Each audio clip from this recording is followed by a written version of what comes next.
ओम नमो भगवते वासुदेवाय।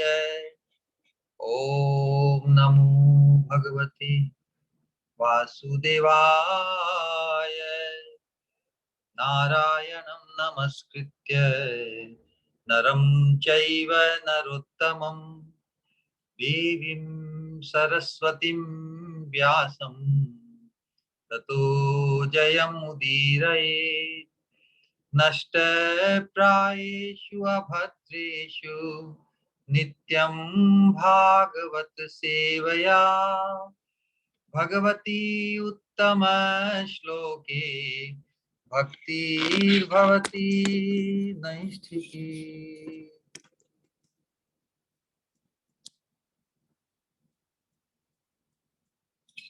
परम धर्म जो भागवत धर्म कहलाता है, उसके अनुशीलन के अंतर्गत हम श्रीमद् भागवतम और श्रीमद् भागवतम के अनुगत जो हमारे पूर्व आचार्यों, महान प्रेमी भक्तों के भक्ति प्रेम भक्ति प्रसूत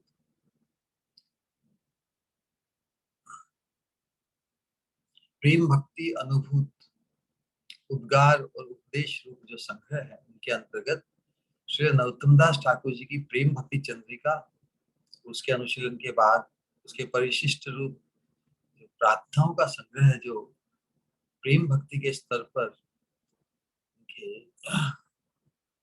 हृदय के चिन्मय भाव के रूप में प्रकट हुए हैं, उनके अनुशीलन में हम उसके अनुशीलन में हम आगे बढ़ रहे हैं।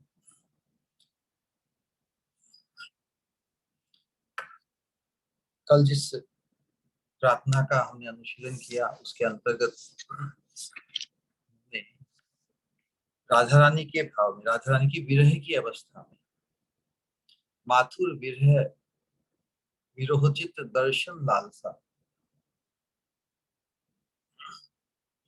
राधा रानी भगवान श्री कृष्ण के विरह में जब बहुत लंबे समय के लिए भगवान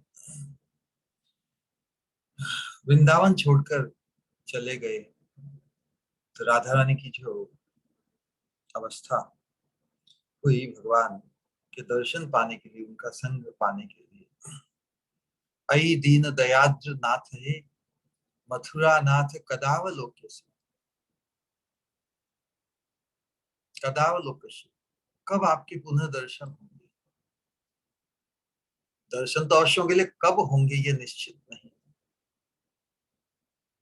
एक कम्युनिकेशन है, ब्रिटिश कम्युनिकेशन और अमेरिकन कम्युनिकेशन। ब्रिटिश कम्युनिकेशन है वो ऐसा ही है, उसमें एक सूक्ष्म भेद है दोनों कम्युनिकेशन।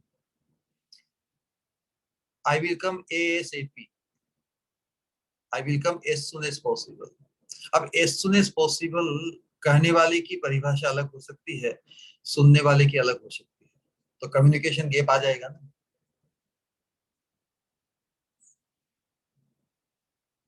समझ में आ रही। लेकिन अमेरिकन कम्युनिकेशन है, आई विल कम इन 2 hours, 2 घंटे में आ जाऊंगा। अभी सुबह के 4:30 बजे है, तो 6:30 बजे में आ जाऊंगा। तो जो दिव्य प्रेम के स्तर पर जो ये आकांक्षा है पुनर्मिलन की, इसमें प्रेमास्पद के ऊपर ही छोड़ दिया जाता है। प्रेमास्पद पर पूर्ण विश्वास कि उन्हें जो रुचिकर हो वो करे, और भगवान कहकर गए ना, मैं शीघ्र आऊंगा। तो ये ब्रिटिश कम्युनिकेशन है, आई विल कम सून, थोड़े काम निपटा कर। अब उस शीघ्र आएंगे इसके इंतजार में ही कितना इंतजार करना है, एक दिन, एक महीना, एक वर्ष, कितने वर्ष बीत गए। वही अवस्था राधा रानी की है। अई दीन दयाद्र नाथ, आप तो दीन पर दया करते हैं, आपके बिना हम दीन बन गए हैं, आपके दर्शन के बिना, आपके संग के बिना, आपकी बंशी ध्वनि सुनने बिना। मथुरा नाथ, आप तो अब मथुरा के नाथ हो गए। मथुरा नाथ कदावलोकस्य, आपके दर्शन का हृदयम त्वदलोक कातरम, ये हृदय त्वदलोक आपको देखे बिना कातर हो रहा है, व्यग्र हो रहा है, पीड़ित हो रहा है, व्यथित हो रहा है। हृदयम त्वदलोक कातरम दयित भ्रमते, हे प्रिय दयित भ्राम्यति, भ्रमित हो रहा है मेरा चित्त, और कहीं टिक नहीं रहा है, आपको ही सर्वत्र ढूंढ रहा है, आपकी ही आकांक्षा में भ्रमित हो रहा है। किम करूं, मैं क्या करूं, सूझता नहीं मैं क्या करूं। इस भाव को व्यक्त किया वास्तव में राधा रानी की जो अवस्था कभी कभी इस पारकीय रस में विरह अवस्था उत्पन्न होती है, तो जो उनकी अंतरंग प्राण प्रिय सखिया ये मंजरियां उसी भाव में अपने आप को विभावित होकर जैसे भगवान से वही प्रार्थना कर रही है कि आ जाइए, शाम को पुकार रही है। कहे नरोत्तम दास की मोर जीवने आश छाड़ी गेलो ब्रजेंद्र कुमार। ब्रजेंद्र कुमार को वो पुकारते हुए राधा रानी की ही भाव में अपने आप को जैसे रंग दिया है। मंजरियों का श्याम सुंदर से साक्षात कोई इंडिपेंडेंट संबंध नहीं है, राधा रानी के उद्देश्य से ही वो ये व्यथा अनुभव कर रही है कि मोर जीवन आश यदि में श्याम सुंदर तो चले गए, अब मैं मेरी स्वामिनी को प्रसन्न करने के लिए, आनंदित करने के लिए मैं अब क्या कर सकता हूँ। देखिए ये इस भाव की, इसको हम समझने का प्रयास करेंगे, बहुत गहन है ये बात। की मोर जीवन आश छाड़ी गेलो ब्रजेंद्र कुमार। तो राधा रानी की विरह पीड़ा मिटाने के लिए ब्रजेंद्र नंदन के दर्शन की तीव्र लालसा जग रही है। तो मंजरियों का जो स्वरूप है, जो उनकी स्पृहा है, उनका जो भाव है जिसे भावोल्लास रति कहते हैं, उसमें राधा रानी के प्रति ही उनका सतत झुकाव है। श्याम सुंदर के साथ उनका व्यवहार या जो संबंध है स्वामिनी के उद्देश्य से ही है, क्योंकि वो हमारी स्वामिनी के प्रियतम है। इसलिए जो हमारी स्वामिनी के प्रियतम है उनको तो महत्व देना होगा। स्वतंत्र रूप से कृष्ण संग की इच्छा नहीं है।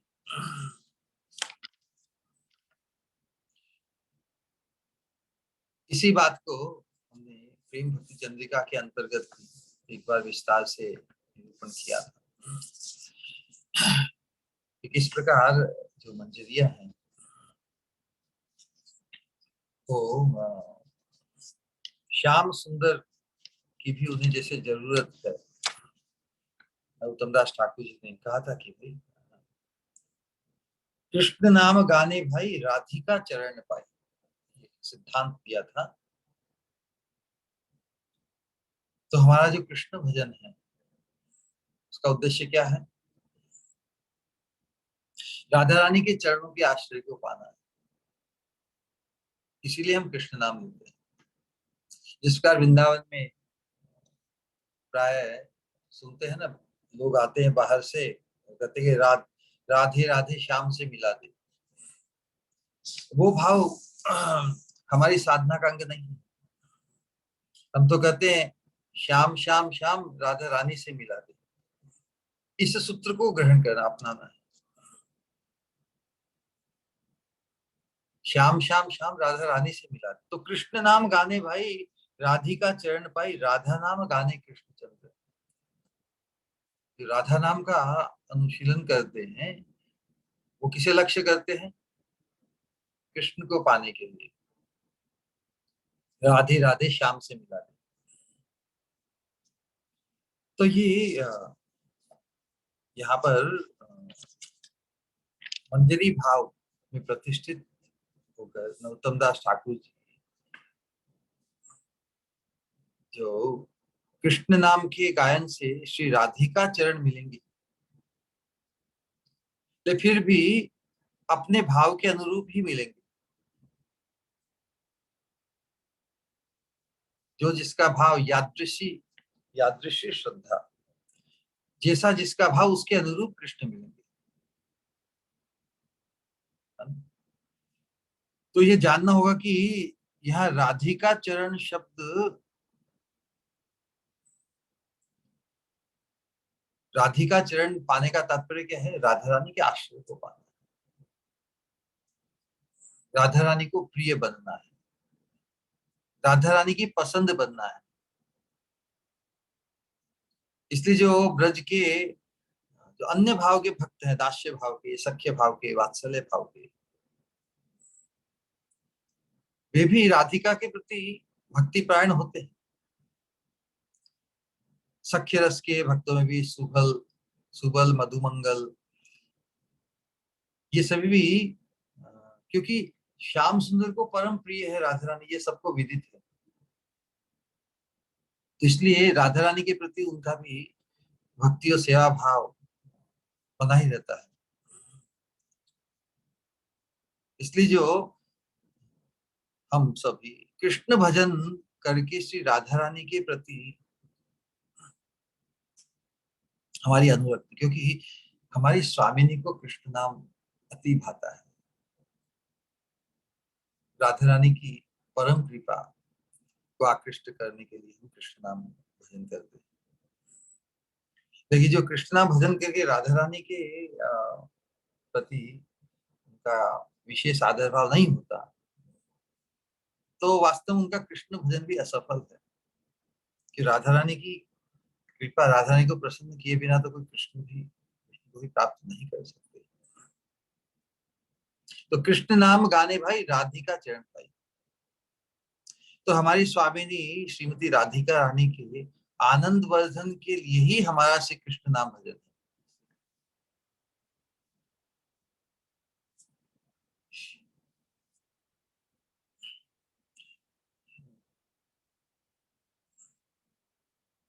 तो फिर यदि कोई श्री राधा रानी का भजन कर श्री कृष्ण भजन नहीं करता, तो उसका भी श्री राधा भजन यथायथ नहीं होता। हमारी स्वामिनी को अभिष्ट श्री श्याम नाम है, कृष्ण नाम है। हमारी स्वामिनी को अभिष्ट श्याम को आकृष्ट करने के लिए हेतु ही हमारा श्री राधा भजन। देखिए,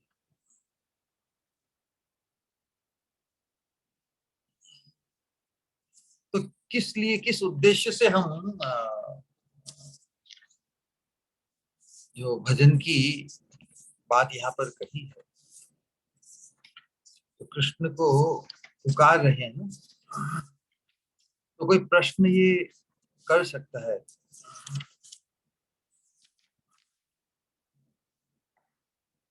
कृष्ण नाम गाने भाई,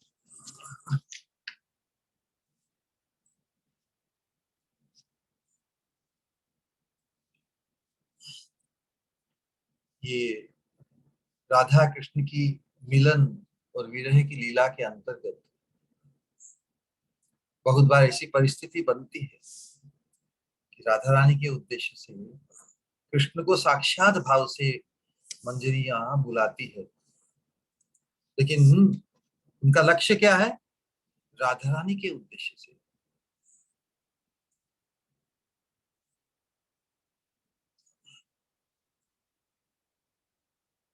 जब निकुंज की मिलन लीला के अंतर्गत जो सुख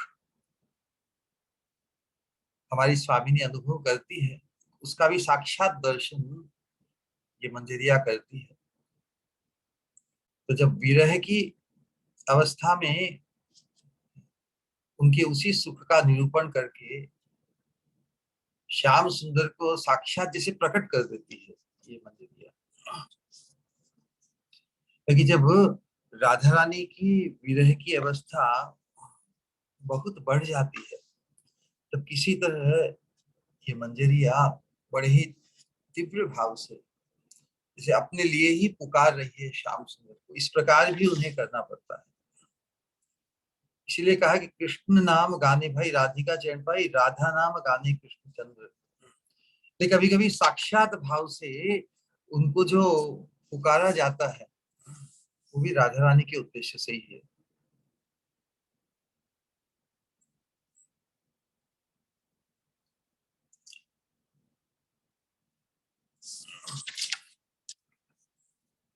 निकुंज की लीला के अंतर्गत उसी का चिंतन करते हुए नरोत्तम दास ठाकुर जी जो बात आज की आज की प्रार्थना में प्रकट करना चाह रहे हैं वो बहुत ही अद्भुत है। पिछली प्रार्थना के भाव को ही पुनः वही लालसा व्यक्त कर रहे हैं।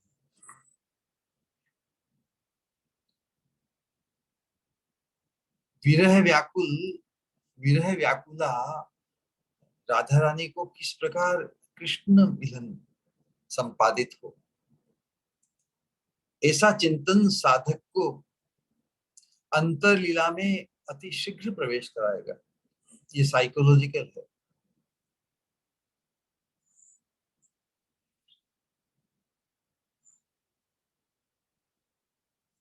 भक्ति विनोद ठाकुर हमारे जो आचार्य हुए हैं, उन्होंने कुरुक्षेत्र में जो एक ब्रह्मांड घाट है, उस ब्रह्मांड घाट पर कुटिया बनाकर उस मंजरी भाव से चिंतन किया कि राधा रानी किस प्रकार श्याम सुंदर को पुनः वृंदावन वापस ले जाना चाहती। कुरुक्षेत्र में मिलन हुआ ना, मिलन होते हुए भी अभिष्ट पूर्ति नहीं, अभिष्ट पूर्ति तो वृंदावन में ही होगी। कि किसी प्रकार भगवान को शीघ्र से शीघ्र पुनः वृंदावन ले जाकर अपनी स्वामिनी की अभिष्ट को पूर्ण करना, इस भाव से कुरुक्षेत्र में ब्रह्मांड घाट पर कुटी बनाकर उसी चिंतन में मग्न होने की स्पृहा भक्ति विनोद ठाकुर ने की। आशय क्या है कि जब हमारे चैतन्य महाप्रभु ने भी हमें जब राधा रानी विरह की अवस्था में, उस अवस्था में किस प्रकार राधा रानी का सुख संपादन करना, कृष्ण के बिना, कृष्ण विरह में हमारी स्वामिनी व्याकुला, उस अवस्था में किस प्रकार कृष्ण मिलन संपादित हो, या कृष्ण मिलन की जो धारणा, कृष्ण मिलन की जो संभावना है उसको निश्चित करने के लिए उन्हें सांत्वना दी जाए कि जिस प्रकार आप श्याम सुंदर के लिए व्याकुल है, श्याम सुंदर भी आपके मिलन के लिए, आपके विरह में वो भी व्याकुल है।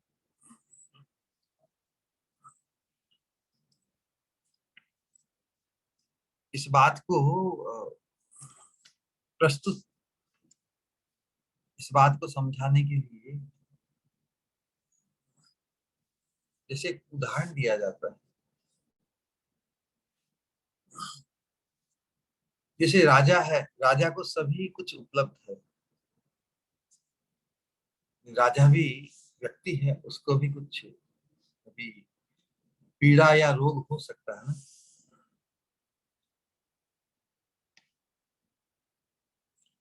तो सभी उपचार तो उपलब्ध है, सभी वैद्य, राजा के सिर में दर्द हुआ या पेट में दर्द हुआ तो श्रेष्ठ से श्रेष्ठ वेद और डॉक्टर उपलब्ध है राजा को, लेकिन उपचार नहीं हो पा रहा है।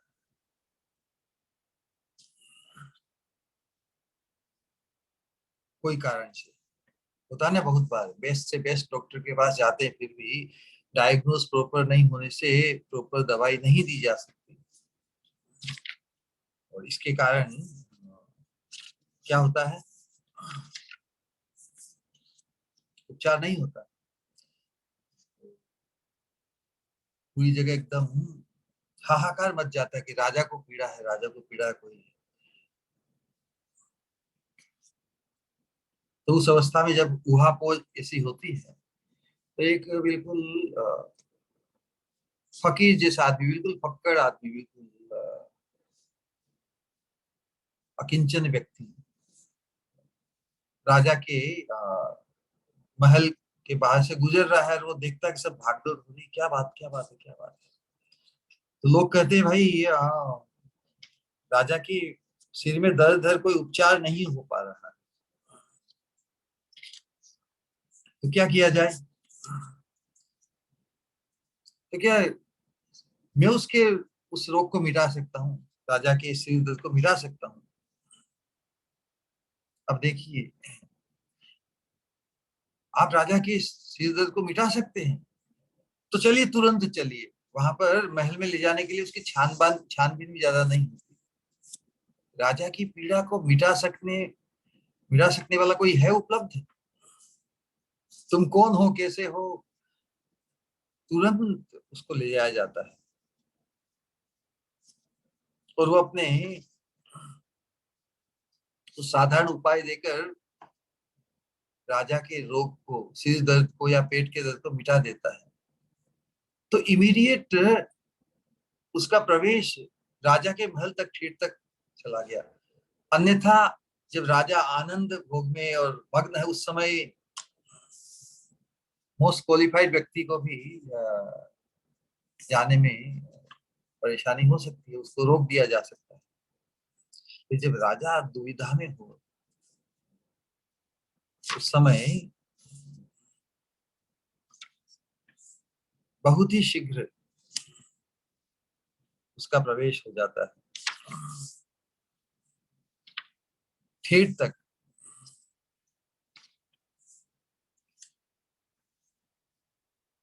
समझ में आ रही है ना बात? तो उसी प्रकार चैतन्य महाप्रभु के संप्रदाय में हम हमारी अभीष्ट सिद्धि को पाने के लिए हमारा शीघ्र प्रवेश इस विरह भाव की उपासना से, जब हमारी स्वामिनी को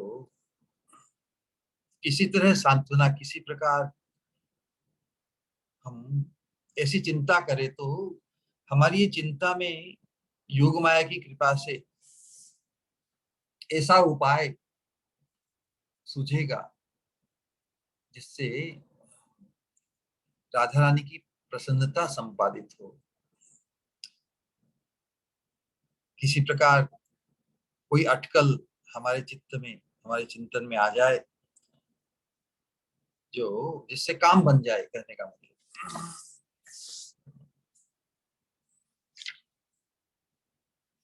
तो आज उसी लालसा को पुनः व्यक्त किया जा रहा है कि एक बार पाई ले देखा चरण दुखानी। ये राधा रानी के भाव व्यक्त हो रहे हैं। ये राधा रानी के भाव को ही आत्मसात कर रही है मंजरी, चंपक मंजरी श्री नरोत्तम दास ठाकुर।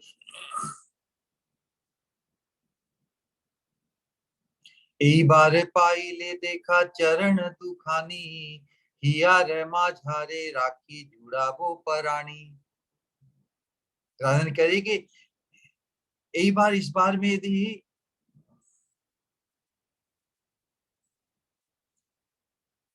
किसी प्रकार भगवान के चरणों को पा जाऊं अपने प्राणनाथ, तो उन चरणों को हियारे माझारे राखी जुड़ावो पराणी, अपने हृदय में रखकर अपने चिर तापित प्राणों को सुशीतल करूंगी। ये राधा ने का भाव, एक मंजरी ही इस भाव की पुनः लालसा करी राधा रानी के उद्देश्य से। तारे ना देखिया मोर मने बड़ो ताप, अनलेप शिवो किंबा जले दीवो झाप। मुखेर मुछाबो घाम, खाव्याबो पान गुया। खाव्याबो खिलाऊंगा, खिलाऊंगी। श्रमेते बातास दीवो चंदना दिचुया। वृंदावनेर फूलेर गाथिया दीवो हार। बिनाइया बांधी वो चूड़ा कुंतलेर भार, कपाले तिलक दीबो चंदनेर चान, नरोत्तम दास कहे प्रीति रे पान। अपनी प्रीति के फंदे में श्याम सुंदर को फंसा लूंगी। तो जब व्यक्ति फंस जाता है तो फिर दूर नहीं जा सकता। किसी प्रकार कितना गहन चिंतन है। तो नरोत्तम दास ठाकुर जी तो राधा रानी के विरह रस का ये भी एक आस्वादन है। राधा रानी के माध्यम से किंकरियों को तो राधा रानी के चरण तो नित्य प्राप्त है। उन चरणारविंद से तो और कहीं वो दूर होती ही नहीं। लेकिन हमारी स्वामिनी ही कभी मिलन की अवस्था में, कभी विरह की अवस्था में उत्कंठा, उनकी व्यग्रता बढ़ जाती है।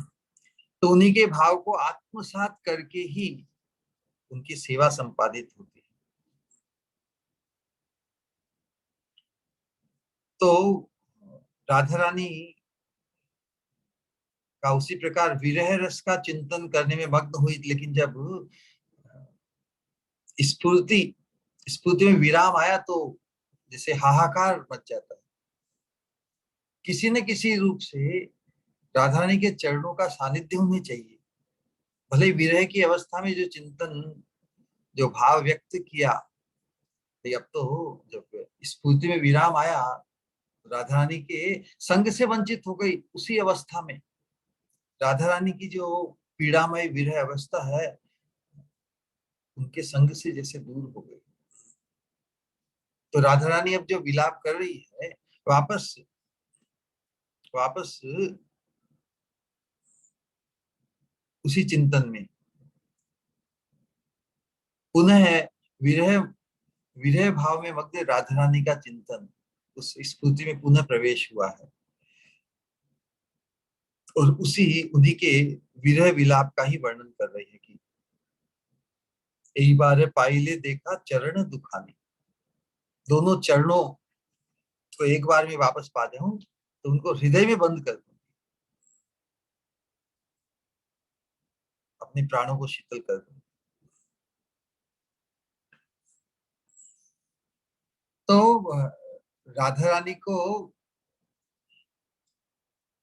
भगवान के जो चरणारविंद युगल, वो तो नित्य ही अपने हृदय में धारण करती है।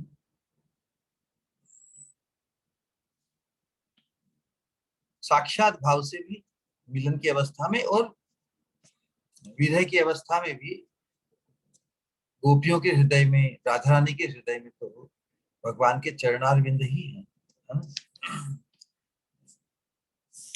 इसीलिए भगवान के चरण है, वही अभिष्ट है,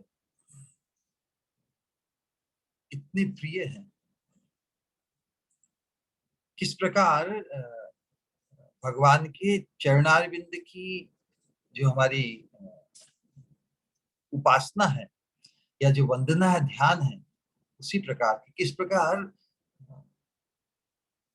ब्रज गोपियों को, और जो परमा गोपी हमारी स्वामी श्रीमती राधा रानी है,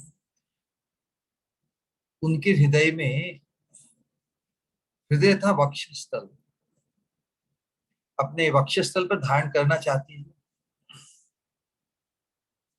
वक्षस्थल पर धारण करना चाहती है और अंतर में भी अपने हृदय स्थल, वक्षस्थल साक्षात भाव से और अंतरंग अंतर भाव से भी राधा रानी और गोपियां भगवान के चरणों को प्राप्त, नित्य संग उन्हें प्राप्त है।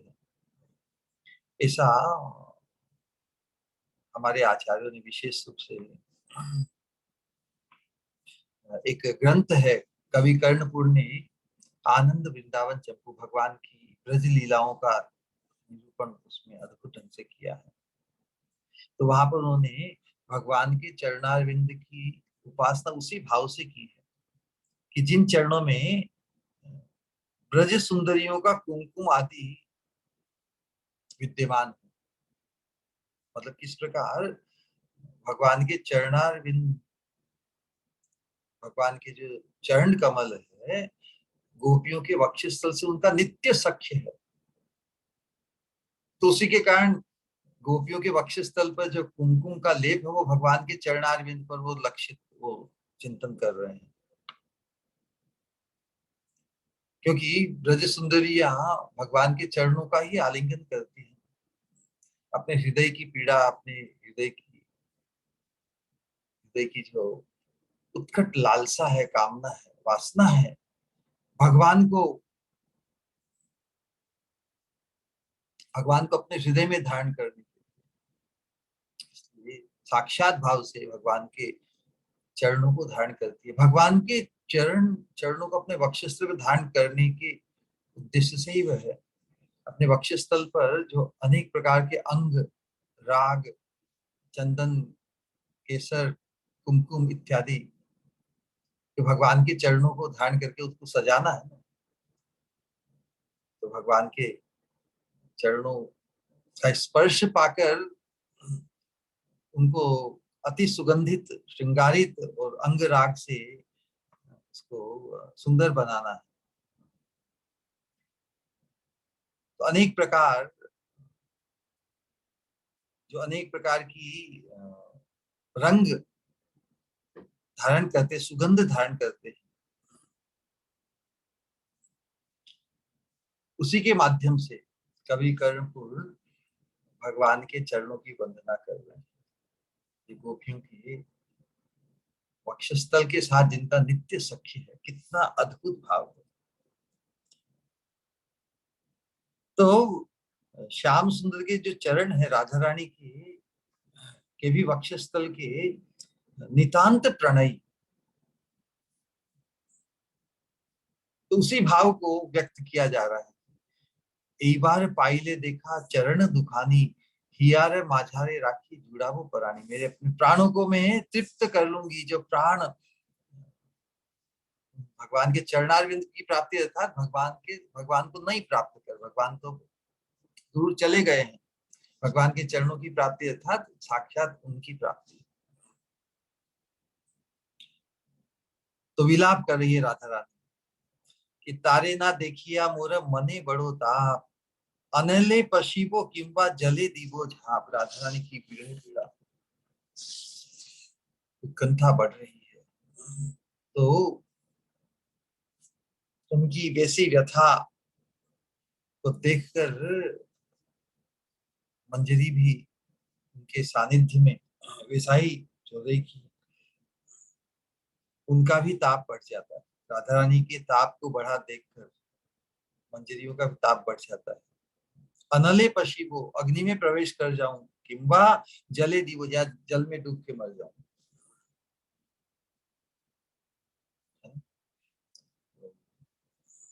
राधा रानी के हृदय में कितना महाकाय विरह भाव। तो राधा रानी उसी भाव को व्यक्त अपनी सखी मंजरियों के प्रति कर रही है। विशाखा, ललिता आदि सखियों को, और जो प्राण प्रिय मंजरिया है, वो भी दर्शन उसी भाव में राधा रानी का संग करती है।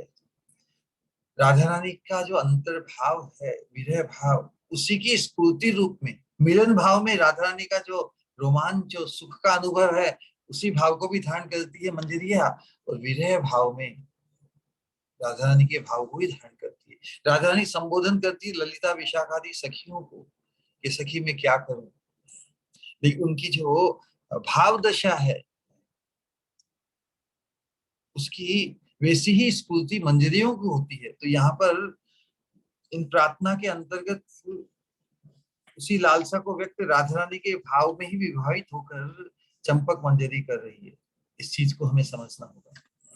इसलिए इन मंजरियों का जो सौभाग्य है वो राधा रानी की ही हूबहू प्रतिमूर्ति, राधा रानी के भाव की ही स्फूर्ति, भाव भाव ही मूर्ति धारण करके राधा रानी कृष्ण विरह में या कृष्ण मिलन में जो भाव अनुभूत होता है, उसी की स्फूर्ति इनमें होती है। तो राधा रानी संबोधन करती है अपने भाव को कि हे सखी विशाखा, भगवान की श्री कृष्ण की विरह अग्नि कैसी है कि बड़वानल, भयंकर आग से भी अधिक है उसकी पीड़ा। ऐसा अनुभव करती है राधा रानी। मैं इसे कैसे सह रही हूं नहीं जानती। बड़वानल में तो हठात सब कुछ भस्मीभूत हो जाता है। अंतर की इतनी जबरदस्त, फिर भी अचंभे की बात है, राधा रानी कह रही मैं किस प्रकार जी रही हूँ। जिस प्रकार एक जो दूसरा उदाहरण दिया था ना, कि बहुत पीड़ा हो किसी व्यक्ति को, जब सर्प का दंश होता है, जहर, तो बहुत ही आग जैसी पीड़ा होती है किसी को सर्पदंश हो जाए। तो सर्पदंश होने के बाद में क्या अवस्था आती है? मृत्यु हो जाती है देह की। लेकिन कृष्ण के विरह में जो पीड़ा होती है वो सर्पदंश से भी अधिक, लेकिन मृत्यु नहीं होती। उसी बात को यहाँ दोहराया कि बड़वानल जैसी जलन, आग जैसे हाहाकार मच जाता है। भगवान की विरह की व्यथा बड़ी ही तीव्र है। मृत्यु तो राहत दे देगी ना, मरना तो बहुत सरल है। इस प्रेम भक्ति के मार्ग पर जीना ही पीड़ादायक है, लेकिन जीना तो पड़ेगा, पीड़ा को सहन करना ही पड़ेगा। अभिष्ट की प्राप्ति की बिना यदि हम मृत्यु को अंगीकार करते हैं, ये जो जीवन मिला है तो जीने के लिए मिला है, मरने के लिए नहीं, बल्कि जीने के लिए ही हम मर रहे हैं, जीने के लिए ही हम स्ट्रगल कर रहे हैं। मरने का एक दूसरा आशय होता है स्ट्रगल। किसी चीज को पाने के लिए हम इतना स्ट्रगल करें, इतने उत्कंठित, इतनी झंखना हो हमारी, किसी को पाने के लिए हम मर रहे हैं। So we are dying to live. हमारा मरना निष्प्रयोजन नहीं है। हमारा जो प्रयास है, हमारा जो स्ट्रगल है, हमारी जो साधना है प्रेम भक्ति मार्ग की, अंतस चिंतन में हम जो राधा कृष्ण की चिंतन में, तो राधा कृष्ण का जो चिंतन है प्राय मिलन भाव का है, कभी कभी विरह भाव भी व्यक्त होता है। तो अब जो ये प्रार्थनाएं व्यक्त हो रही है, कल की प्रार्थना और आज की प्रार्थना में, उसमें विरह भाव में विवाहित राधा रानी के भाव को ही धारण करते हुए प्रार्थना है। राधा रानी व्यक्त कर रही कि श्याम सुंदर की विरह की पीड़ा बड़वानल से भी अधिक है, फिर भी मैं जी रही हूँ।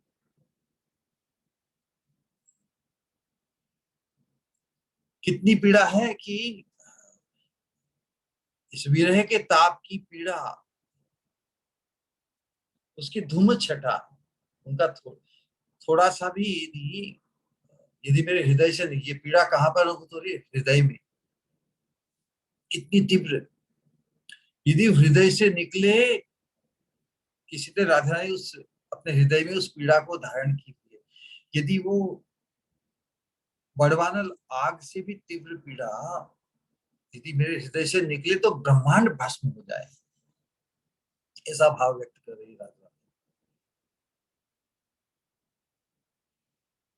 तो हम समझ सकते हैं कि राधा रानी ने जिस पीड़ा को अनुभव किया, उसी पीड़ा को व्यक्त किया महाप्रभु ने राधा रानी के भाव को पाकर। राधा रानी को बहुत बड़ा बड़ा विस्मय है कि इतनी भयंकर पीड़ा मैं सहन कर रही हूँ, फिर भी मैं जीवित हूँ। इसके द्वारा स्थापित कर रही है कि मुझे श्याम सुंदर में प्रेम नहीं है। न प्रेम गंधोस्ति दरापि में हरौ, क्रंदामि सौभाग्य भरम प्रकाशितुम, वंशी विलास्यानन लोकनम विना, बिभर्मि यत् प्राण पतंग कान वृथा। राधा ने की इस प्रकार की क्रंदन अवस्था को देखकर ब्रजवासी कहते हैं, अरे ऐसा भी कोई, इतना भी कोई प्रेम श्याम सुंदर को करता है? तुम्हारा प्रेम तो धन्य है। राधा रानी वैसा श्रवण करके उन्हें सांत्वना नहीं मिलती, बल्कि उनकी पीड़ा और बढ़ जाती है। राधा रानी कोई कोई कहता है कि भाई तुम्हारा तो कृष्ण के प्रति इतना प्रेम है। न प्रेम गंधोस्ति, राधा रानी कहती कि प्रेम की गंध भी मेरे हृदय में नहीं है श्याम के। न प्रेम गंधोस्ति, न प्रेम गंधोस्ति दरापि में हरौ, हरि के प्रति, कृष्ण के प्रति गंध मात्र भी कृष्ण के प्रति प्रेम नहीं। लोग पूछते हैं भाई तो फिर उनके लिए रो रही हो तुम 24 घंटा, कोई किसी के लिए रो सकता है क्या? तो कहे क्रंदामी सौभाग्य भ्रम प्रकाशित, आपको ये भ्रम हो रहा है, ये भ्रम प्रकाशित हो रहा है। क्रंदामी सौभाग्य भ्रम प्रकाशित, मेरे क्रंदन से मैं भ्रम प्रकाशित हो रहा है। तो कहीं कोई 24 घंटा रोता है क्या किसी के लिए? तो राधा रानी कहती कि वंशी विलास्यानम, जो जिनकी वंशी विलास्य आनंद, जिनके जिनके चेहरे पर, जिनके मुख पर वंशी विलसित होती, वंशी विलासानन लोकनम बिना, उन श्याम सुंदर को देखे बिना भी, बिना देखे भी, बिना देखे भी मैं इन वृथा प्राणों को धारण कर रही हूं। यही प्रमाण है कि मेरा उन्हें, उनके प्रति प्रेम नहीं है। वंशी विलासानन लोकनम बिना, विभर्मि यत् प्राण प्रतंग कान वृथा, इन तुच्छ प्राणों को मैं फिर भी धारण कर रही हूं। यही प्रमाणित करता है कि मेरा श्याम में प्रेम नहीं। तो क्या किया जाए? तो महाप्रभु ने भी उसी भाव को व्यक्त किया। यहाँ पर नरोत्तम दास ठाकुर जी उसी भाव को व्यक्त कर रहे हैं। किस प्रकार चैतन्य महाप्रभु की देह में क्या होता था, कभी वो दीर्घाकार हो जाता, कभी कुर्माकार। उस पीड़ा को, पीड़ा के कारण शरीर की ऐसी विकृत अवस्था, विशाल काय, अस्थियां ढीली होकर दूर दूर हो जाती थी। केवल चमड़ी, चमड़ी ही के, चमड़ी इतनी ढीली हो जाती थी, विशाल काय हो जाती थी। कभी जब भाव के संवरण में, भाव का जब विस्तार होता तो शरीर एकदम विशाल काय हो जाता है, और जब भाव का संवरण होता है तब कुर्माकार, जैसे पूरा विशाल शरीर एकदम कछुए के जैसे शेप में, कछुआ अपने शरीर को जैसे अंदर ले लेता है, उसी प्रकार महाप्रभु की भी वैसी अवस्था होती है। तो उस अवस्था में, उस कृष्ण विरहताप की ज्वाला में, यदि वो अग्नि में प्रवेश करना चाहे राधा रानी, या जल में कूदकर अपना जीवन समाप्त करना चाहे, तो इसमें कोई विचित्र बात नहीं होनी चाहिए। तो ये जो विरह रस में बस साक्षात मृत्यु ही नहीं होती, बाकी सब तो मृत्युवत ही एकदम पीड़ादायक होता है। मृत्यु एक रस के अंतर्गत जो भाव है मृत्यु, इतनी मतलब बेचैनी या बिल्कुल निष्क्रिय अवस्था आ जाती है। साक्षात मृत्यु नहीं होती, मृत्युवत अवस्था हो जाती है। लेकिन आशा क्या है? आकांक्षा, श्याम सुंदर से मिलन अवश्य होगा। उसी आशा को धारण करते हुए बस मृत्यु नहीं हो पाती, मृतवत मृतवत हो जाती है अवस्था, लेकिन मृत्यु नहीं हो पाती, क्योंकि मृत्यु हो जाए तो फिर खेल खत्म ना। उनका तो जीवन ही श्याम सुंदर के सुख को लक्ष्य करते हुए, अपने सुख को लक्ष्य करते हुए नहीं, श्याम सुंदर को सुखी करने की जो अभिलाषा है। हमारी स्थिति यदि ऐसी होगी, उन्हें पूरा विश्वास है राधा रानी को, उन्हें साक्षात अनुभव है, हमारा संग पाकर श्याम सुंदर सुखी हुए, प्रसन्न हुए। श्याम सुंदर किसी कारण से ब्रज को छोड़कर गए हैं, किसी किसी कार्य में अटक गए हैं, ले आएंगे अवश्य। हम यदि मृत्यु को प्राप्त करते हैं तो हमें देखकर उनकी भी वही अवस्था होगी, तो हम फिर श्याम सुंदर की मृत्यु के या उनका कारण बनेंगे, श्याम सुंदर के दुख का कारण बनेंगे। हमारी मृत्यु हो जाती तो श्याम सुंदर हमें नहीं पाकर, हमें जीवंत नहीं देखकर, हमसे जो उन्होंने सुख का अनुभव किया, तो हमारे संग से सुखी होने का सुखी होने से वंचित हो जाएंगे श्याम। इसी भाव को धारण करते हुए किसी तरह वो कालकूट या बड़वानल की अग्नि जैसी पीड़ा को भी किसी तरह सहन कर पाते हैं। कैसी अद्भुत कृष्ण प्रीति! उस अवस्था में भी केवल श्याम के सुख का चिंतन ही उन्हें जीवन प्रदान करता है। यहाँ पर केवल मृत्यु की चेष्टा मात्र प्रकट हुई,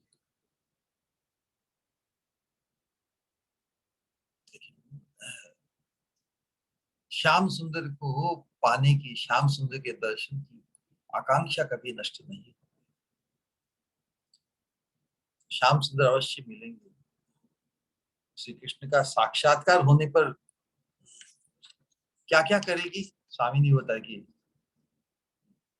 मुखेर मुछा बोध घामो खाओ पान गुया श्रमिते बातास दीवो। श्याम सुंदर को आने में जो परिश्रम हुआ होगा, पसीना आया होगा,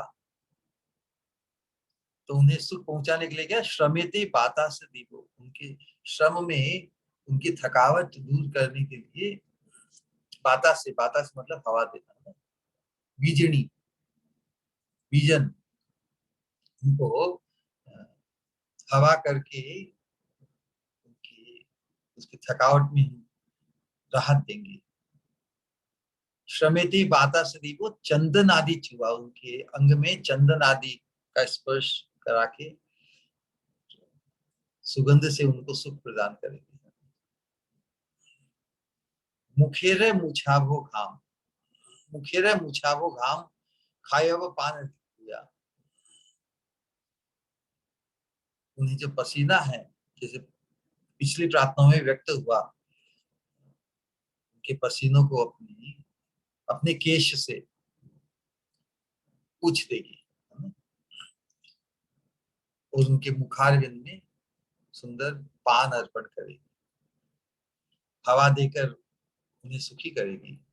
वृंदावनेर फूलेर गाथिया दीवो हार, वृंदावन के सुगंधित फूलों को गूंथ कर माला बनाकर उनके गले में पहनाने की इच्छा।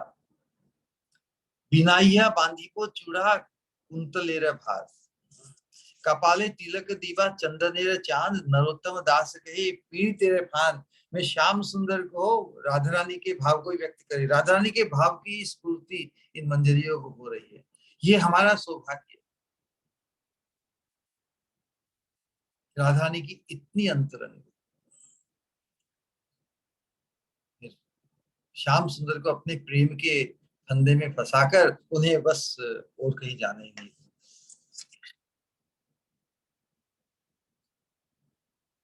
राधा रानी की तो राधा रानी तो परम आराधिका है।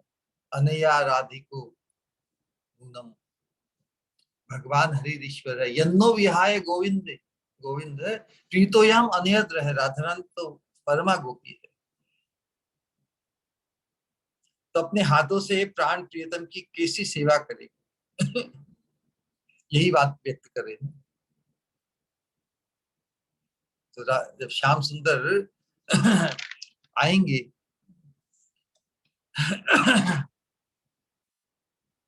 तब उन्हें मेरे पास गोद में बिठा लूंगी, गोद में बिठाकर ये सेवा करेंगे। उनके मुख के पसीने की जो बूंदे हैं अपने नील वस्त्र से पूछ देगी, है ना? मुख में कर्पूर आदि युक्त जो लालसा व्यक्त करी है ना उत्तम दास ठाकुर जी ने दूसरी प्रार्थना में,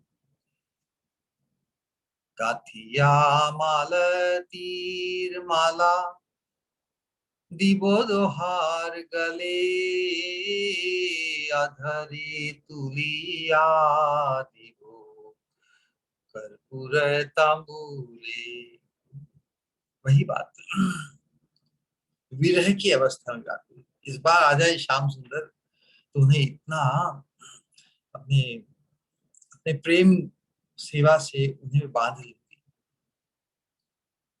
मुख में कर्पूर आदि वासित पान का बीड़ा अर्पित करूंगी। मेरे पास आने में उन्हें जो कुछ भी परिश्रम हुआ है, श्याम दूर गए हैं, दूर से आ रहे हैं तो परिश्रम कष्ट तो होगा ही नहीं। तो उन्हें उनकी थकावट दूर करने के लिए उन्हें मेरे हाथ से ही चामर से हवा दूंगी, उनके श्री अंगों पर शीतल चंदन आदि लेप सुगंधित है। चिवा मतलब गंध द्रव्य, चंदन में और भी केशर और दूसरी सुगंधी मिलाकर उनके अंग पे लगाऊंगी। अपने हाथों से वृंदावन के पुष्प चयन करके माला गूंथ कर उनके गले में पहनाऊंगी।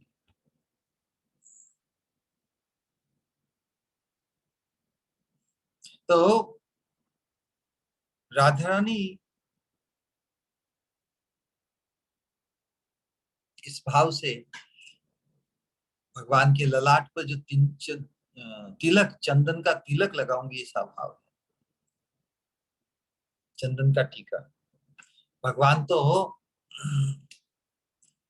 स्वयं पूर्ण चंद्र है ना, लेकिन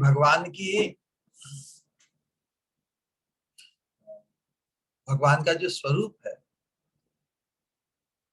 उसमें 24.5 चंद्रमाओं का निरूपण किया गया।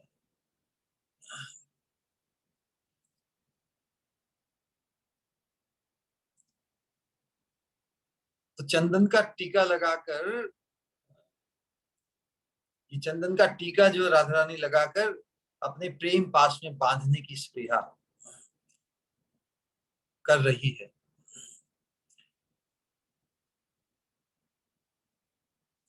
तो जो 24.5 चंद्रमाओं का निरूपण है उसका भी चिंतन हमें करना चाहिए। स्वामिनी श्याम सुंदर पूर्ण चंद्रता, पूर्ण चंद्र का जो चिंतन है उसी के विस्तार। तो 24.5 चंद्रमाओं का निरूपण भगवान के स्वरूप में है। कौन से हैं? भगवान की जो भगवान का जो मुखारविंद है ना, मुख चंद्र कहते हैं ना, मुख चंद्र। फिर भगवान की जो नख चंद्र है ना, कितने नख चंद्र हुए? 10 हाथों में और 10 पैरों में, 20 हुए ना। उसके बाद में भगवान के जो कपोल है, कपोल चंद्र, पूरा जो चेहरा है वो भी एक चंद्र हुआ। कितने हुए? 23 हुए क्या? नहीं, 24वां जो चंद्र है उसी का निरूपण यहाँ पे किया है।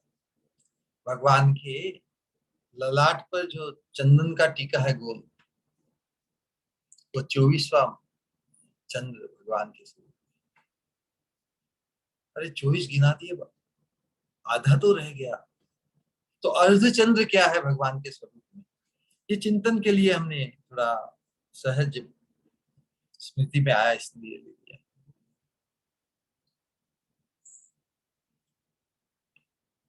अर्धचंद्र भगवान के स्वरूप में क्या है?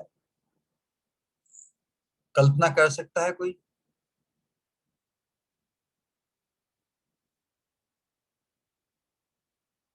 किसी को यदि ख्याल है, किसी के चिंतन में ये आ जाए। चक्रवर्ती ठाकुर है, जब उन्होंने चैतन्य चरिता के अनुशीलन में जब इस बात का श्रवण किया, तब उन्होंने भी भगवान के 24.5 जो चंद्र का निरूपण किया है उनके स्वरूप में। उसका चिंतन करते करते काम गायत्री के अंतर्गत, काम गायत्री भी भगवान के स्वरूप में, भगवान के श्री विग्रह में 24 चंद्रमाओं का निरूपण किया है। किसी को ख्याल है किसने चैतन्य चेतामृत यदि श्रवण की है, किसी ने अनुशील किया है तो उन्हें ख्याल होगा। कहिए, कोई ललाट। कहना चाहे?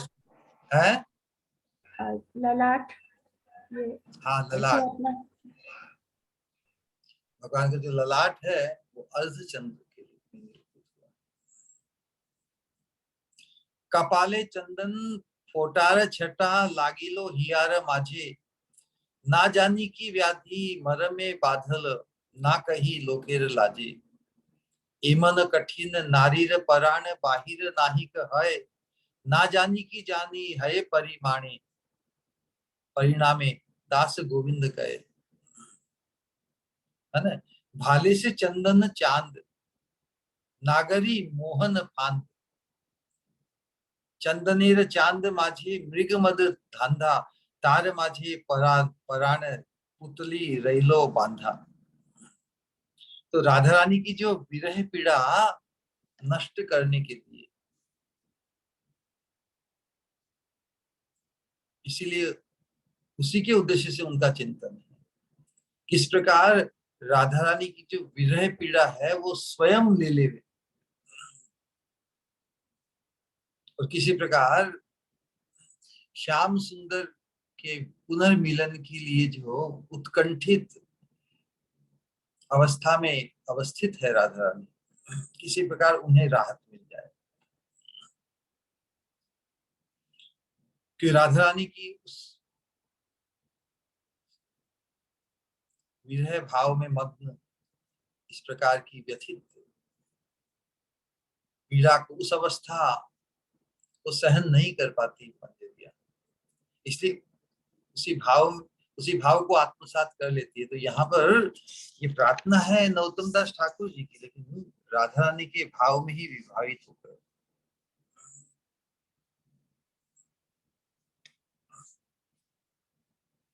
कितना अद्भुत ये मंजरियों का सौभाग्य, राधा रानी के सुख के लिए या राधा रानी को विरह की पीड़ा में,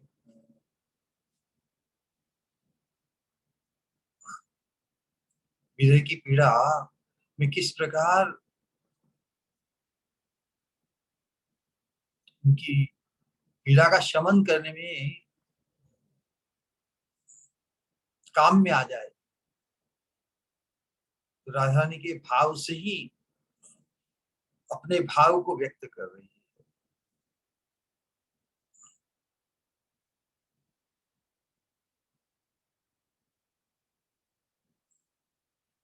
तो हम साधकों के लिए भी यहाँ पर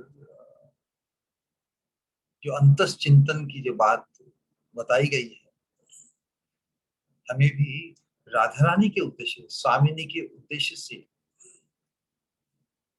श्याम सुंदर को, श्याम सुंदर का जो विरह राधा रानी को हो रहा है, उनके भाव से हमें भी इस चिंतन को लाना है, क्योंकि स्वामिनी ही हमारी सर्वस्व है। उनका सुख ही हमारी एकमात्र आकांक्षा है। श्याम सुंदर का जो चिंतन है, श्याम सुंदर को जो पुकारना है, वो भी अपने उद्देश्य से नहीं, हमारी स्वामिनी के उद्देश्य से है। हमारी स्वामिनी के प्रियतम है, श्याम सुंदर के संग में ही हमारी स्वामिनी परमानंद का लाभ करती है।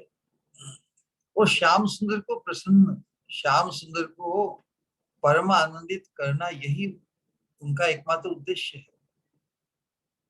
श्याम सुंदर को सुखी करने से वंचित हो रही है, यही स्वामिनी की पीड़ा है।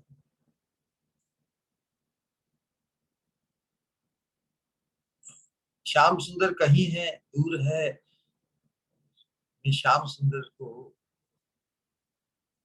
के बिना, उनसे दूर, उनको सुखी नहीं कर पा रही, तो मेरे अस्तित्व की क्या क्या प्रयोजन। यदि मेरा अस्तित्व है, मेरा जीवन है, उसमें श्याम सुंदर के लिए क्या है? What is there for Krishna? ये देह जो मिला है, इस देह से यदि श्याम सुंदर को सुखी नहीं कर पाऊं, तो देह धारण करने का क्या प्रयोजन? लेकिन श्याम सुंदर इस देह के साथ उन्होंने जो विलास किया है, उन्होंने सुख का अनुभव किया है, तो श्याम सुंदर के बिना उनके विरह में भी वही चिंतन, यही हमारा रेलेवेंस है इस प्रेम भक्ति साधना में। What is our relevance? क्योंकि हम भगवान के अंश हैं, हम स्वामिनी की किंकरी हैं, हम राधा रानी की दासी है, और इससे हम सेवा द्वारा उनको सुखी करने की हमारी हमारी क्षमता है ना, क्षमता, हम उन्हें सुखी कर सकते हैं। तो उसी प्रकार राधा रानी यही सोचती है कि मेरा जो अस्तित्व है, मेरा जो देह है, मेरे जो प्राण है, उनसे उनसे श्याम सुंदर सुखी हुए हैं। किसी कारण श्याम सुंदर उस सुख से वंचित है,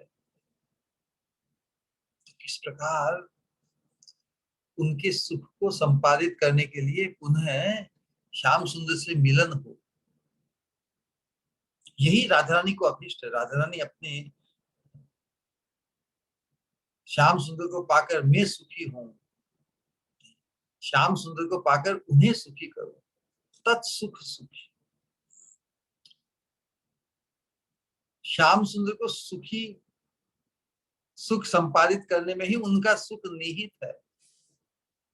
वो क्यों नहीं कर पा रही है? उनकी जो विरह की पीड़ा इसीलिए है राधा रानी, कि मैं जीवित हूं और फिर भी श्याम सुंदर को सुखी नहीं कर पा रही। इसलिए राधा रानी के हृदय में जो कभी कभी मान भी उत्पन्न होता है, मिलन की लीला के अंतर्गत जब श्याम सुंदर और कहीं भटक जाते हैं, जब बाद में आते हैं, विलंब से आते हैं संकेत स्थान पर, क्यों आते हैं? क्योंकि राधा रानी को मालूम है कि दूसरी दूसरी गोपियों के साथ, दूसरी गोपियां फंसकर तृप्ति तो नहीं हुई ना, तृप्ति तो राधा रानी के संग में ही होती है। तो राधा रानी का आक्षेप यही है। तुम्हें मालूम है कि कहीं पे तृप्ति होगी नहीं, और वहां पर तुम अतृप्त हो गई, तुम्हें वहां से निकलना होगा। तो जहां पर पूर्ण तृप्ति का अनुभव करते, वहां पर क्यों नहीं आ जाते? ये है मान का भाव। राधा रानी जब रूठती है, वो भी श्याम सुंदर का सुख वर्धन होता है। तो विरह की अवस्था में जो विशेष रूप से श्याम सुंदर का सुख संपादित नहीं हो रहा है, राधा रानी को ये पूर्ण विदित है। श्याम सुंदर पूर्ण सुखी उनके संग में ही होते हैं। उनके संग के बिना, उनको पाए बिना उस अभिष्ट की पूर्ति नहीं होती। इसीलिए उस विरह अवस्था में कह रही है कि आग में डूबकर या जल में कूदकर, ये तो बहुत इजी है कार्य। इस बार श्याम सुंदर आ जाएंगे तो उन्हें अपने प्रेम के फंदे से में प्रेम के फंदे में बांध दी। यही बार पाइले देखा चरण दुखानी, हियार माझारे राखी जुड़ाबो परानी, तारे ना देखिया मोर मने बड़ो ताप, अनले पशिबो किंबा जले दीबो छाप, मुखेर मुछाबो घाम खायाबो पान गुया, समेते बातास दीबो चंदनादी चुया, वृंदावनेर फूलेर गाथिया दीबो हार, बिनाइया बांधीबो चूड़ा कुंतलेर भार। चूड़ा बांधूंगी, केश केश संस्कार करके अपने हाथों से चूड़ा बांधूंगी, कपाल पर मनोहर चंदन का तिलक लगाऊंगी। तो राधा रानी का लगाया जो भगवान के ललाट पर जो पूर्ण चंद्र का जो चंदन तिलक है, वो प्रीति रस का फंदा जैसा होगा। इसी बात को समझने का हम प्रयास करें। राधा रानी की जो जो लालसा है कि इस बार श्याम सुंदर आएंगे, उन्हें बस अपनी परम सुखी करके उन्हें अपने प्रेम के पास में, अपनी प्रीति के फंदे में फंसा कर रख। तो मंजरी भाव के साधक भी राधा रानी की उसी भाव को, राधा रानी नहीं चाहती कि ये श्याम सुंदर उनके प्रेम के फंदे से छूट कर जाए। उसी प्रकार मंजरिया भी उन्हीं की भाव की स्फूर्ति को धारण करते हुए करे कि हाँ, सब सेवा करके उनके कपाल पर चंदन तिलक देकर उन्हें अपनी प्रीति के फांद में हम भी फंसा लेंगे। श्याम सुंदर को जाने नहीं देंगे, क्योंकि श्याम सुंदर से ही हमारी स्वामिनी परम सुखी होती है।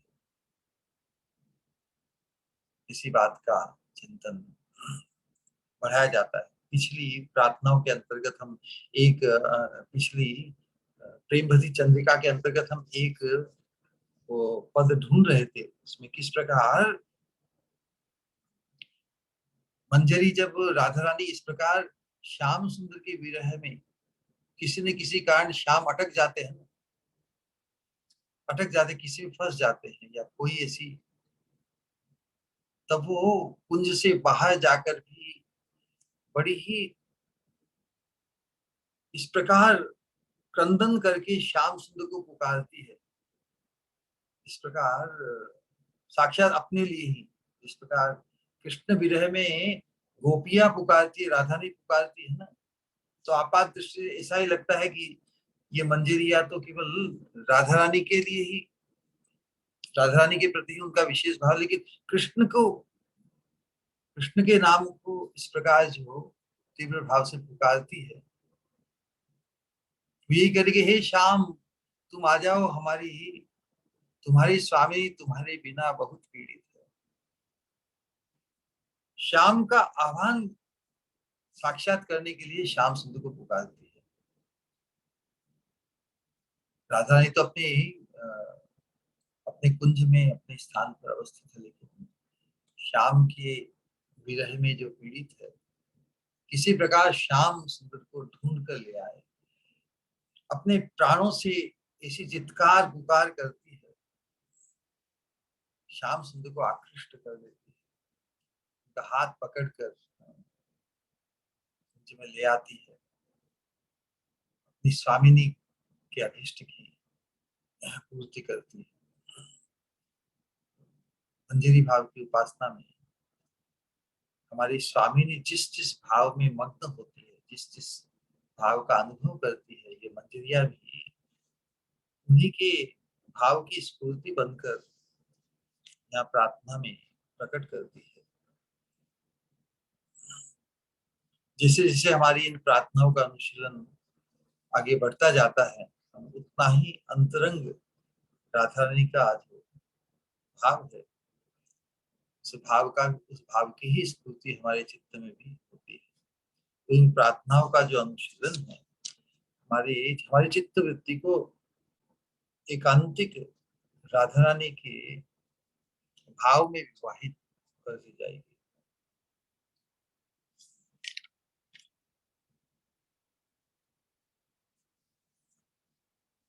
तो आज अपनी वाणी को यहीं पर विश्राम देते हैं।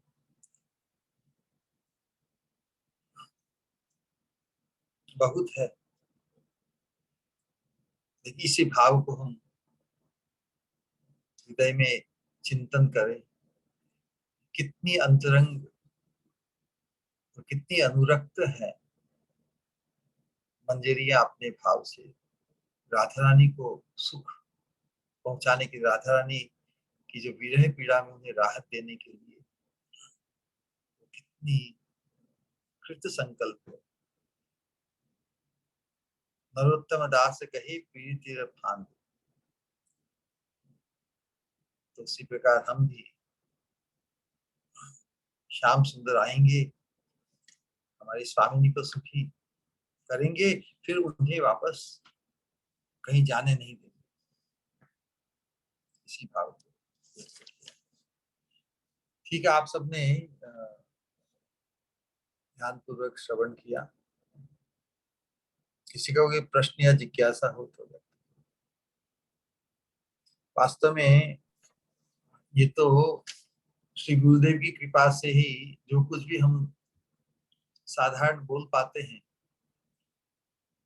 तो बार बार साक्षात अनुभव करते हैं कि इतनी दिव्य अवस्था और भाव को जो व्यक्त किया जा रहा है यहाँ पर, उसमें न तो हमारा अधिकार है न योग्यता, फिर भी महत्पुरुषों से गुरुदेव की कृपा से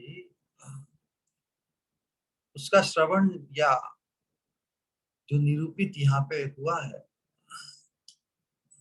उन्हीं की कृपा प्रसाद से हम ग्रहण करने का प्रयास कर रहे हैं। नितांत अयोग्यता होते भी ये कृपा ही है महत्पुरुषों की, नरोत्तम दास ठाकुर जी की, हमारी परंपरा की, श्री प्रभुपाद जी की, हमारे गुरु महाराज की, कि इसका अनुशीलन उनकी कृपा से संभव हुआ। नहीं तो ये जो प्रेम भक्ति चंद्रिका और प्रार्थनाओं का जो अनुशीलन है, ये कृष्ण भावनामृत का पोस्ट ग्रेजुएट स्टडी है। ये वास्तव में व्यक्तिगत अनुशीलन के लिए ही है, क्योंकि अंतस चिंतन जो मंजरी भाव की उपासना में है, वो किस प्रकार का होता है, उसकी धारणा उसको अनेक प्रकार के भाव से, अनेक प्रकार की प्रार्थनाओं के माध्यम से यहाँ व्यक्त किया है। ये प्रार्थना इतनी अंतरंग है कि भगवान के साथ हमारा जो संबंध है वो फिर टोटल अनकंडीशनल हो जाएगा। हमारी जो प्रार्थना का जो स्वरूप है वो बिल्कुल विशुद्ध हो जाएगी। प्रार्थना तो हम सभी भगवान से करते हैं, यहाँ पर प्रार्थनाएं सभी हमारी स्वामिनी के सुख वर्धन के उद्देश्य से, की गई है। मंजरी भाव की उपासना में हमारी प्रार्थना का एकमात्र लक्ष्य स्वामिनी का सुख वर्धन। और क्योंकि स्वामिनी श्याम सुंदर को सुखी करके ही सुख अनुभव करती है, तो श्याम सुंदर को सुखी करने के लिए श्याम सुंदर की उपस्थिति, श्याम सुंदर की प्राप्ति भी आवश्यक है। इसीलिए कह रहे हैं कि इस बार श्याम सुंदर आ जाएंगे तो हम उनको प्रेम के फंदे में फंसा लेंगे, हमारी स्वामिनी के नित्य सुख के लिए, उनको और कहीं जाने नहीं देंगे। कितना उन्नत भाव यहाँ पर व्यक्त हुआ है। हरे कृष्ण कृष्ण कृष्ण हरे हरे, हरे राम राम राम। ऑलराइट। हरे कृष्णा श्री गुरु, प्रणाम। हरे कृष्ण श्री गुरु, एक प्रश्न भी है जो आज से नहीं है, लेकिन उसके पहले मुझे कुछ कहना है। जब आप बोलते हैं तो ऐसा लगता है जैसे आप तो बहुत ही गहरे समुद्र में तैर रहे हैं और तैरना बहुत रलिश कर रहे हैं, और मैं अपनी स्थिति बताती हूँ, मुझे लग रहा है कि मैं किनारे पर खड़ी हूँ बस। तो बहुत ही दिव्य आप समझा रहे हैं, बस आपको ही जब इसमें डूबा हुआ देखते हैं वही एक्चुअली आनंद है। बहुत अद्भुत आप बोलते हैं श्री गुरु। मेरा प्रश्न एक ऐसा है कि हम गौड़ीय संप्रदाय, मतलब गौड़ीय का मीनिंग क्या? ब्रह्म मध्व गौड़ीय संप्रदाय है ना, तो इसमें ये गौड़ीय का क्या मीनिंग है? गौड़ देश ना, जहाँ पर गौरांग महाप्रभु प्रकट हुए और अपनी लीलाओं का जहां जहां उन्होंने प्रकाश किया, उस क्षेत्र को गौड़ देश कहते हैं। तो गौड़ देश के अंतर्गत सभी आ जाता है विस्तार से। विशेष रूप से महाप्रभु जहां जहां, मुख्य अर्थ है गौड़ मंडल, जहां पर चैतन्य महाप्रभु का आविर्भाव हुआ और जो लीलाओं को उन्हें प्रकाशित किया। लेकिन जहां जहां फिर महाप्रभु रहे, जहां जहां उनकी लीला प्रकाशित हुई, वो सभी गौड़ क्षेत्र है। श्री गौर मंडल, श्री गौड़ मंडल भूमि जेबा जाने चिंतामणि, चिंतामणि धाम हम वृंदावन की ब्रज भूमि को कहते हैं ना। उसी प्रकार जो गौड़ मंडल है वो भी साक्षात वृंदावन ही है। श्री गौड़ मंडल भूमि जेबा जाने चिंतामणि, तार होए ब्रज भूमिवास।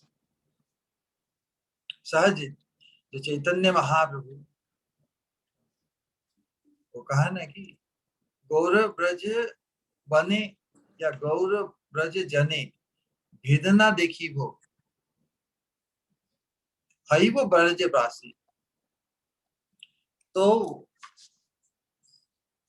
डायरेक्ट ब्रजवासी बनना तो बहुत मुश्किल है, वो अधिकार नहीं प्राप्त होता। लेकिन उस अधिकार को सहज प्रदान करने के लिए चैतन्य महाप्रभु ने यहाँ अपनी लीलाओं को प्रकाशित किया, वो गौड़ मंडल।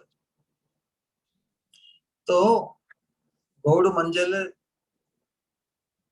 जेबा जाने चिंतामणि, श्री गौर मंडल विस्मृति हो गई, जीवा जाने ब्रज चिंतामणि, चिंतामणि। तो जो चैतन्य महाप्रभु के स्वरूप को पहचान जाता है, चैतन्य महाप्रभु की लीला जहां प्रकाशित हुई, श्री गौड़ मंडल, उनमें जो वृंदावन की का एहसास करता, वृंदावन में चिंतामणि धाम ही जो जान जाता है, वो ब्रजवासी बन जाता। अन्यथा डायरेक्ट कोई ब्रज में प्रवेश संभव नहीं, क्योंकि उस भाव की स्फूर्ति के बिना, ये भाव राज्य है ना, प्रेम राज्य अर्थात भाव राज्य, भाव की स्फूर्ति, भाव की प्राप्ति कैसे होगी? उस भाव को प्रदान करने के लिए ही ये गौड़ लीला क्या है, इसमें भाव की प्रधानता है ना, महाप्रभु की। तो हमें भी भाव को धारण करते हुए, तो भाव जब शुद्ध होगा हमारा, उत्कृष्ट होगा तब हमें गौड़ मंडल में ही ब्रज मंडल के दर्शन होंगे। हमारे जो पूर्व आचार्यों में भक्ति विनोद ठाकुर के जो शिक्षा गुरु भागवत गुरु जगन्नाथ दास बाबा जी है, उन्हें गौड़ मंडल में ही ब्रज मंडल के दर्शन होते थे। बहुत से चमत्कार उनकी लीलाओं के होते थे। तो उस गौड़ मंडल कहने से गौड़ भूमि या गौड़ीय संप्रदाय अर्थात जो चैतन्य महाप्रभु के संबंध से है, गौड़ मंडल के संबंध से है। इसलिए हम गौड़ मंडल की जो परिक्रमा करते हैं ना, मायापुर नवदीप मंडल परिक्रमा, उसमें सर्वत्र जितने भी ब्रजमंडल में जो स्थान है उन्हीं का प्रकाश है वहां पर। तो ये सहज साधन है। गौड़ मंडल के माध्यम से हमें ब्रज में प्रवेश निश्चित हो जाता है, सहज हो जाता है, सरल हो जाता है, जो अति दुर्लभ है, जो अति दुर्लभ है। भले ही ब्रजमंडल प्रकाशित है धराधाम पर, ब्रज मंदिर में जो प्रवेशाधिकार देने के लिए जो बहुत दुर्लभ है, उसे सुलभ बनाया है हमारे महाप्रभु, गौरांग महाप्रभु। तो जो बुद्धिमान व्यक्ति है वो जो सरल सहज साधन उसे अपनाएगा ना। जो अति क्लिष्ट और अति असंभव है, जिस पर राधा रानी के चरणों को प्राप्त करना बड़ा मुश्किल है, बहुत। कोई डायरेक्ट राधा रानी के चरणों को पाना चाहे तो डेंजरस है ना। उद्धव जी ने भी हिम्मत नहीं की। उद्धव जी भी चरणों की रज को पाने के लिए स्पृहा कर रहे हैं। आसाम हो चरण रेणु जुषाम हम शान वृंदावने किमपि गुल्मलतौषधीनां यादुस्त्यज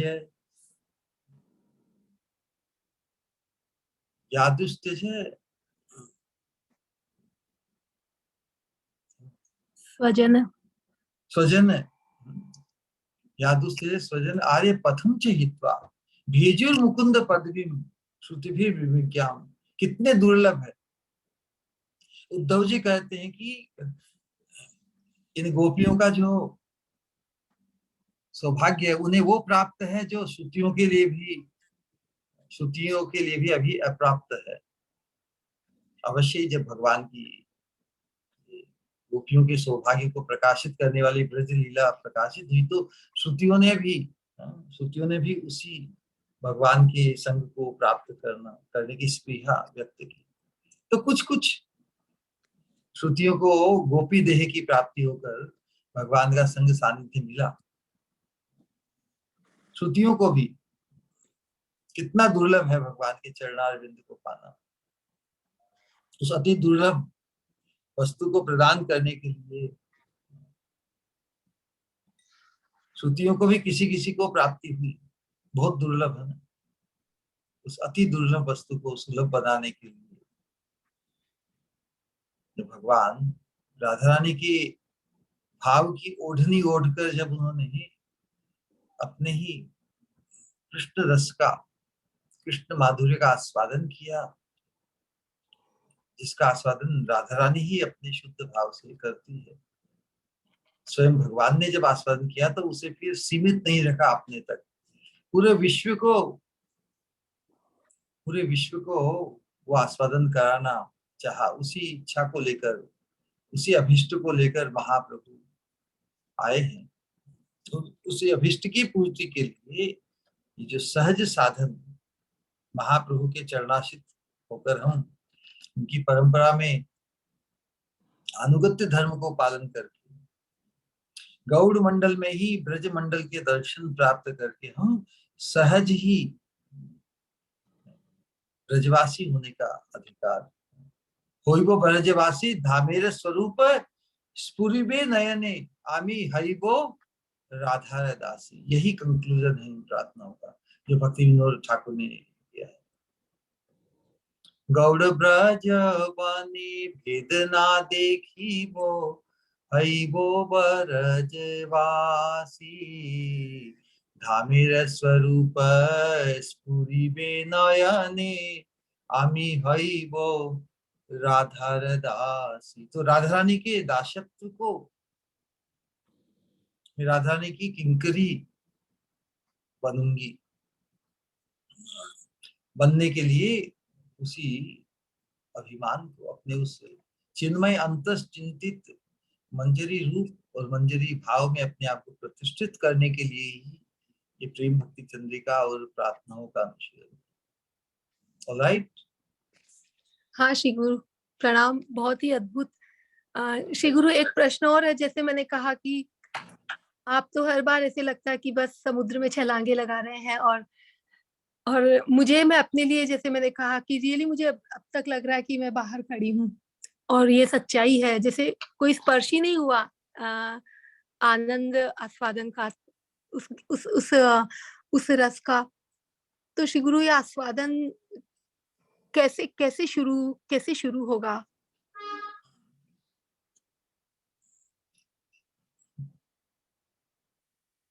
और भी आपका श्रवण करके और भी बहुत सखियां इस रस में ओतप्रोत हो रही है, मैं देख रही हूँ। और बहुत अद्भुत, बहुत ही उनके लिए बहुत अच्छा फील होता है। पर समुद्र में मैं अपने लिए कह सकती हूँ कि मैं अभी तक बाहर खड़ी हूँ श्री गुरु। ये रस समुद्र है ना। अब जिस प्रकार का प्रश्न उसी प्रकार का उत्तर। रस समुद्र हमारे सामने है ना। और हम किनारे पर खड़े हैं, लेकिन तो रस समुद्र के प्रति आकर्षण तो है ना, किनारे पे कौन खड़ा होगा। लेकिन समुद्र में डूबने का भय हो सकता है। वो लेकिन भी जो नहीं है, है ही वो भी नहीं है, क्योंकि आप है ना सामने। है ही रस समुद्र, एक साथ रस समुद्र है, बड़ा आकर्षण का केंद्र है। लेकिन डूबने का भय, ये एक साथ ये मिसमैच हो रहा है ना, है कि नहीं। समुद्र कितना ही, समुद्र में तो डूबना पड़ता है, लेकिन रस में डूबना, तो उसमें तो कोई डूबने डूबने का आशय मृत्यु से है ना, मृत्यु का भय ना। लेकिन वो तो रस है, वो तो अमृत रस है। उस समुद्र में डूबने से तो मृत्यु की ही मृत्यु हो जाती है। शाश्वत जीवन, आनंदमय जीवन की प्राप्ति। तो जब कोई समुद्र में कूद पड़ते हैं, समुद्र में जो कूद पड़ते हैं वो, लेकिन जो समुद्र डूबने के लिए ही हो, डुबाने के लिए ही हो, उससे क्यों दूरी रखना। उसमें तो डूबना ही, उसमें तो डूबना ही जीवन है।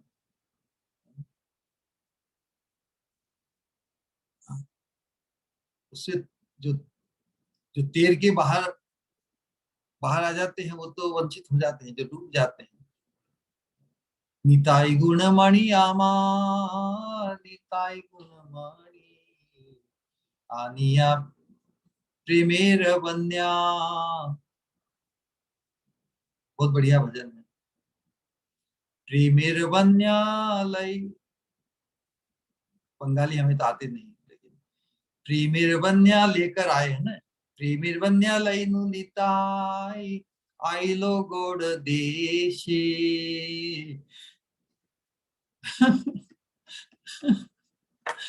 डूबिलो भगत गण,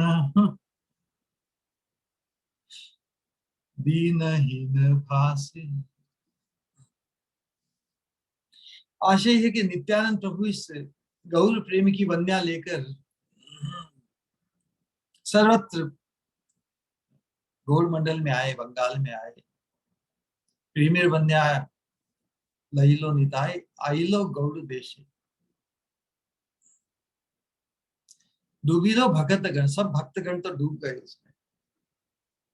डूब गए मतलब मृत्यु हो गई ऐसा नहीं, मृत्यु की मृत्यु हो गई।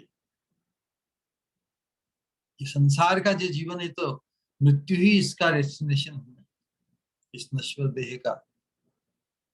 लेकिन जो मृत्यु से परे शाश्वत जीवन में ले जाए तो इस प्रेम रस में डूबना होगा। डूबी लो भक्तगण, जो भक्तगण है वो सब उसमें डूब गए। दीनहीन जो अभागी थे, दीनहीन भासे, भासे मतलब वो तर गए। यहाँ पे दो आशय लेना पड़ेगा। जो अपराधी इत्यादि जो लोग या पापी थे, अब प्रेम की वन्य आई, प्रेम की बाढ़ आई, उसमें स्पर्श तो सबका हो गया ना। लेकिन जो भक्तगण थे वो डूब गए। तो दीनहीन इतने इतने सौभाग्यशाली नहीं थे, लेकिन वो भी तर गए। देखो, तरना एक स्टेज है और डूबना एक स्टेज है। हमें डूबना है, हमें तरना मतलब पार हो गए, भव बंधन से मुक्त हो गए, वो पर्याप्त नहीं हमारे लिए, ये आशय है। आइलो गौड़ देशे, तो हम भी गौड़ देश से संबंधित हुए है ना। हम भी चैतन्य महाप्रभु की लीला और उनके स्थान जहां जहां पर भी हुई, उनसे हमारा कनेक्शन हुआ है, तो हम भी गौड़ देश में ही हैं। हम भी इसीलिए गौड़िया है, क्योंकि हम गौड़ देश से हमारा संबंध हुआ है। गौड़ देश में नित्यानंद प्रभु गुरु स्थानीय है। श्री गुरु स्थानीय नित्यानंद प्रभु बलराम जी। तो बलराम जी ही हमारे गुरु वर्ग, आचार्य गुरु वर्ग नहीं, प्रेम की वन्या को लेकर आए हैं। प्रेमेर वन्या लईलो निताय, आइलो गौड़ देशे, डूबिलो भगत गण, दीनहीन भासे। दीनहीन जो लोग हैं वो तेर के बाहर निकल गए अथवा तर गए, दोनों अर्थ लेना होगा। अभागी लोग प्रेम की वन्या में प्लावित होकर भी, कि उनको तैरना आता है, था मतलब उससे दूर जो डूब गए उन्होंने पूरा प्राप्त कर लिया। तर तो सभी गए, प्रेम की वन्या ने सबका स्पर्श किया, भक्तगण डूब गए। और लेकिन जो पापी तापी जत छिलो हरि नामे उद्धार लो, हरि नाम संकीर्तन की प्रेम वन्या से सभी तर गए, सभी का उद्धार हो गया। ये भी भाव व्यक्त हुआ है। उद्धार तो सबका हो जाएगा, लेकिन उस उद्धार की जो पराकाष्ठा रूप इस मंजरी भाव को धारण करके राधा रानी की दासी के अभिमान को पुष्ट करते हुए हम राधा रानी के चरणों की कैंकर्यत्व को प्राप्त करें, यही परम फल है। इसीलिए हमें गोड़िया कहलाने में हमें गर्व होना चाहिए। गोड़िया बनकर प्रेम वन्या में डूबकर राधा रानी के चरणों के नित्य आश्रय को पाना, यही हम सबका अभिष्ट है। ऑलराइट। हाँ श्री गुरु, बहुत बहुत धन्यवाद, बहुत बारंबार प्रणाम आपको। तो डूबने से घबराना नहीं ना। नहीं, आप है ना सामने, घबराना नहीं है, पर अभी अभी बाहर ही हूँ खड़ी। उस डूबने का ही तो परमानंद है।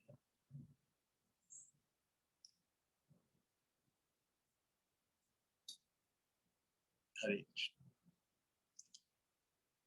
ऑलराइट। हरे कृष्णा, प्रणाम श्री गुरु। हरे कृष्णा।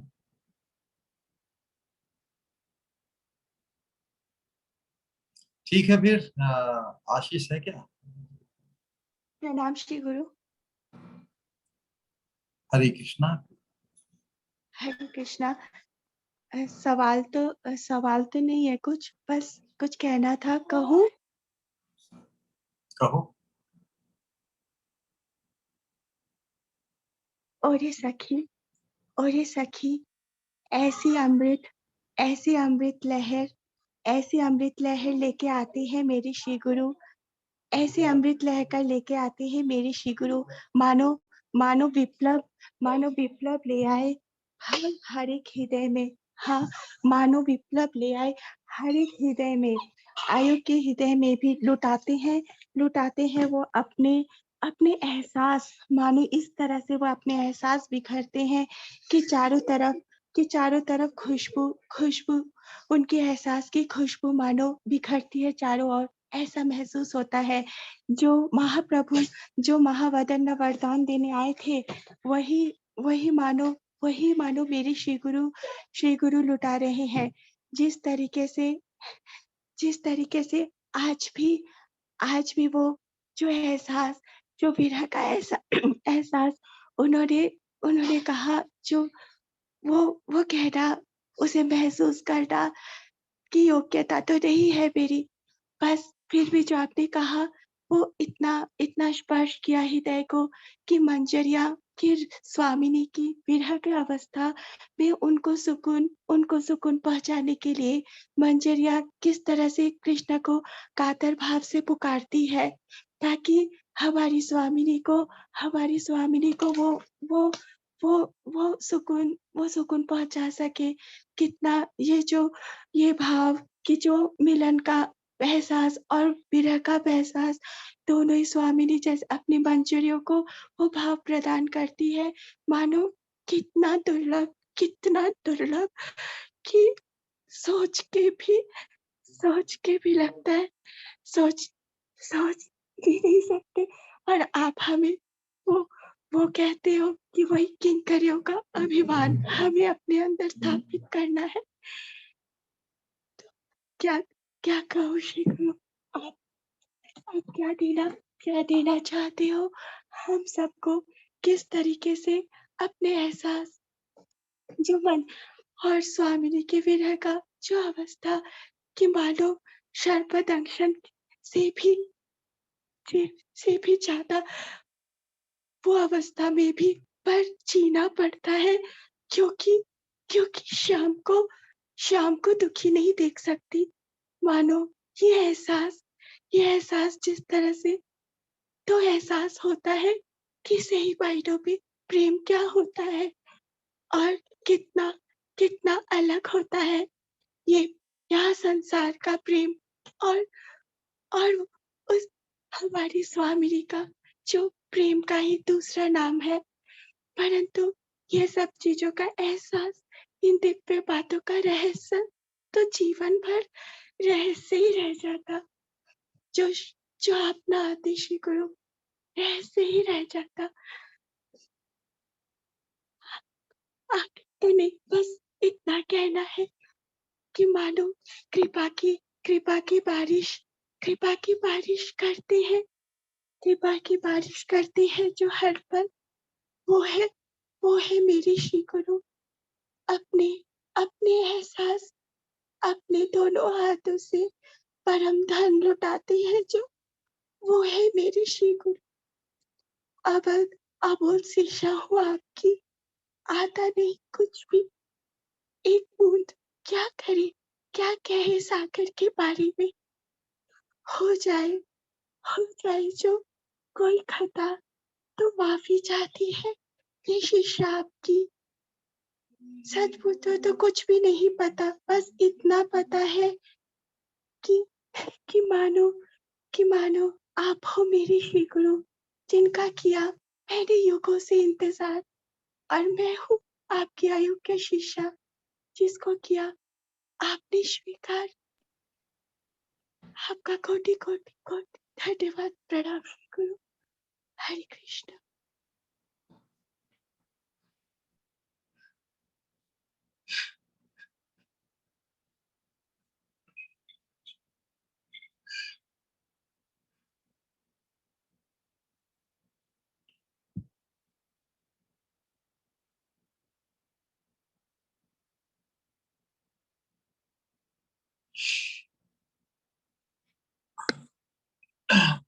ठीक है,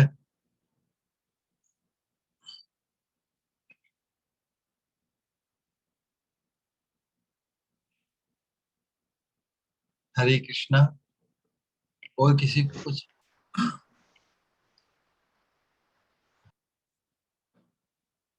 नहीं तो फिर हम माइंड करें।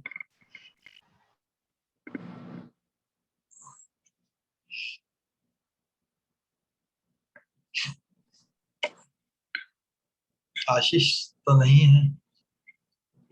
प्रियता और पूज्यता के भाव से हम 3 बार हरे कृष्ण महामंत्र का उच्चारण करेंगे।